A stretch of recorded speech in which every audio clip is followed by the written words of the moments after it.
बघा अकोला जिल्ह्यात एक शेताच्या एरियात एका शेतकऱ्याने प्लॅन टाकला आहे. आज आपण त्यांची मुलाखत घेऊ. नाव काय भाऊ आपलं? बाळू भीमराव पाले, तर आपण हा प्लॅन कुठून आणला? MIDC SK engineer. SK engineer.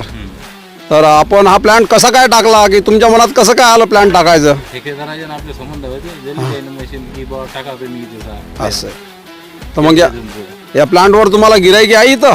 गिराईक थप्प्या लागले आता. या शेतकऱ्याच्या बघा थप्प्याच्या थप्प्या लागल्या आहेत, वेटिंगवर शेतकरी आहेत. तर माल कसा काय ते त्या हा माल पाहून घ्या ना आता डोळ्यानं, असं कसं आहे कसं नाही तर. तर हा गहू कसा होता? कचऱ्याचा गहू होता नाही का? हा गहू एकदम पॉज झाला गहू. बघा बघा कचरा, एकदम कचरा. चला तर मशीन हे घ्यावं की नाही मग कोणा शेतकऱ्यांनी? घ्यायची ना, परवडते ना लय. असं का? परवडते का? ठीक आहे भाऊ, माहिती दिल्याबद्दल धन्यवाद.